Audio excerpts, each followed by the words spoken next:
Good evening, and thank you for joining us. President Trump's hand-picked ambassador to the European Union sent shockwaves across the U.S. Capitol today, changing his story and directly implicating the president in the pressure campaign against Ukraine.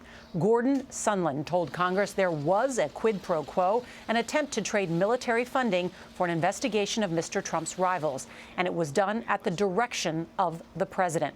Sondland insisted everyone was in the loop, including the vice president and the secretary of state.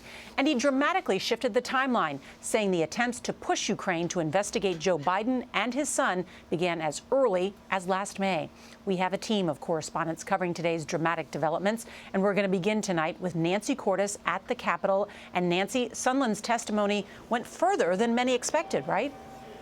It did, Nora, starting with that admission that he was part of something that he now considers improper. He did appear to throw the president something of a lifeline, downplaying all the times that other witnesses say Mr. Trump directly egged him on. Was there a quid pro quo? The answer is yes. Ambassador Sondland said he became a reluctant messenger this summer, relaying an ultimatum on the president's behalf. You informed Mr. Yermak that they would need to announce these investigations in order to get the aid, did you not? I likely did. Sondland said he came to understand that Ukraine's new president would not get a coveted White House meeting or crucial military aid unless he announced an investigation into Burisma, the company that employed the son of former Vice President Joe Biden. This is not President Trump's personal bank account he's writing a check from. This is $400 million of U.S. taxpayer money, is it not? Absolutely. And there was a logjam in which the president would not write that U.S. check, you believed, until Ukraine announced these two investigations the president wanted, correct? That was my belief. How did you know that? Who told you?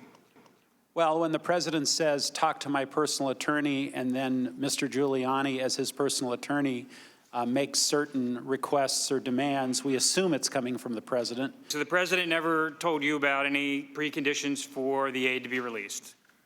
No. Still, he said knowledge of the scheme went all the way to the top and that he kept Vice President Mike Pence, acting White House Chief of Staff Mick Mulvaney, Secretary of State Mike Pompeo, and others apprised of his efforts. Here is my exact quote from that email. I talked to Zelensky just now. He is prepared to receive POTUS's call. We'll assure him that he intends to run a fully transparent investigation and will turn over every stone. Everyone was in the loop. It was no secret. The hotel mogul can't be dismissed as a disgruntled bureaucrat or a never-Trumper. As a lifelong Republican, he donated $1 million to President Trump's inaugural committee, which helped him secure his diplomatic post. How many conversations with the President of the United States have you had? I don't want to give you a number. Is it less than 20? It's probably in that range. And yet he was notably vague today about the content of those calls. I don't recall. I don't recall who told me. You don't recall? I don't recall. That gave Republicans an opening. You really have no testimony today that ties President Trump to a scheme to withhold aid from Ukraine in exchange for these investigations. Other than my own presumption. Which is nothing. Democrats tried to refresh his memory.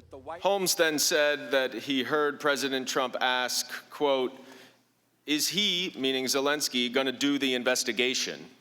To which you replied, he's going to do it. Do you recall that? I probably said something to that effect. Who would benefit from an investigation of the Bidens? I assume President Trump would benefit. There we have it, see? Didn't hurt a bit, did it? Sondland's story has changed markedly over time. Today, he blamed that on the fact that he's been denied access to key documents and notes by the State Department. Democrats called that obstruction. The State Department, Nora, said it wasn't true. Nancy, thank you.